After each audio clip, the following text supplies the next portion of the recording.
Now that we've talked about the circulatory system, I'd like to focus today's lesson more on the big muscular structure that makes it all possible, the heart. So go to the reading section, read this paragraph on your own, and then we'll read it together. Okay, so we read it on our own. Let's read it together. The circulatory system is the system in the human body that moves all of the materials around in our body. The circulatory system involves the heart, arteries, veins, lungs, and the blood. The heart is a strong muscle that helps pump the blood. The heart receives an electrical signal from itself so that it will beat every moment of your life. So it's weird to think that electricity is running through your heart, causing it to beat, but that's what's going on. The heart is made up of 4 chambers. A chamber is kind of like a little room. On the upper right side is the smaller right atrium. On the lower right side is the larger right ventricle. On the upper left side is the smaller left atrium, and on the left side is the largest chamber, the left ventricle. The blood comes back from the body to the right atrium. The right atrium then pumps blood down to the right ventricle. The right ventricle then pumps blood out of the heart to the lungs, so the blood can obtain oxygen and get rid of carbon dioxide. Blood then returns to the left atrium and is pumped down to the left ventricle. Finally, blood is pumped out of the left ventricle into the rest of the body. And then we can think about from here, the blood would eventually go all the way back to that right atrium to kind of complete this circuit or this cycle. So all these tubes are somehow connected to one another. Now, I want us to label this heart structure here and also draw arrows to trace the pathway of blood.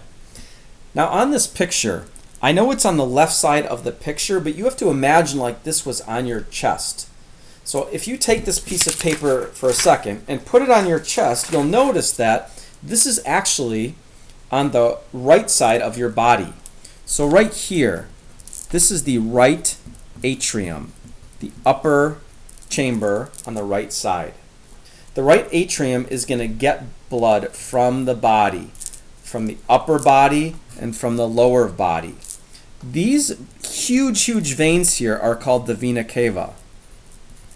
This one is an upper one, and this one's a lower one. Now last class we talked about the vena cava and how it brings blood back to the heart from the body. Now from the right atrium, blood is going to be pumped through this little valve. And what a valve is it's something that's going to prevent blood from going backwards. So on the right side of the body, this is called the tricuspid valve. So think right side tricuspid valve.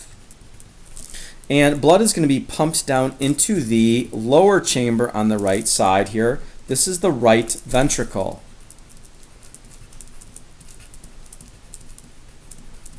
Now I think people don't always understand that the two sides of the heart aren't directly connected. They're separated by this strong muscular wall called the septum.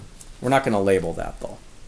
Okay, blood is then pumped out of the right side of the heart to the lungs through arteries. Remember, arteries always go away. So this would be a pulmonary artery right here.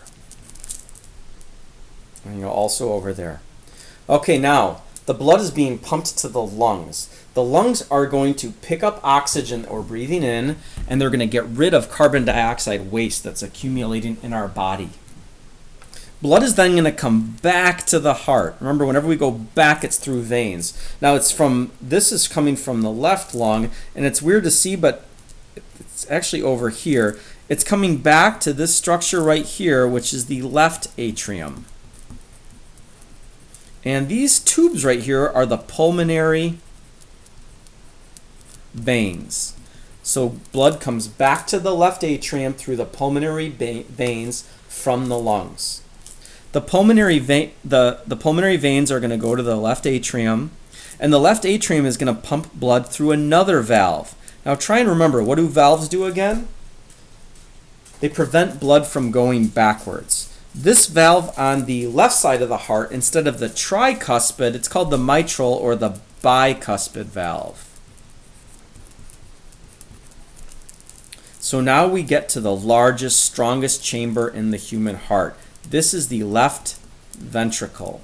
And remember, it's always on the right side of the piece of paper when you're looking at it. Now the left ventricle will then pump blood up, and it's weird, but it's going to go behind this structure up out here. And this is the strongest, thickest artery in the body. This is called the aorta.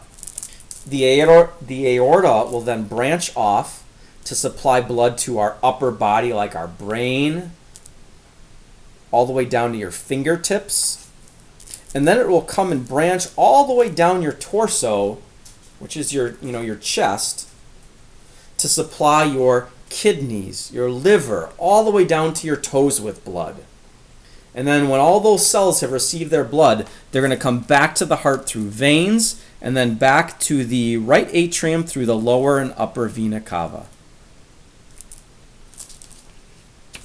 Speaking. So we just labeled the heart and talked about the direction of the blood flow. I would like you to now try and describe all of what we just talked about. Describe it to someone else using this diagram. Remember again, when blood is drawn with a red color, it usually indicates that it has oxygen in it. And when blood is drawn with a blue color, it usually indicates that it has not a lot of oxygen. Still a little bit, but just not as much. Lastly, let's think about this question. And first read this statement. The heart is a powerful muscle that needs a lot of oxygen to work. What do you think happens when the blood vessels going back to the heart become blocked?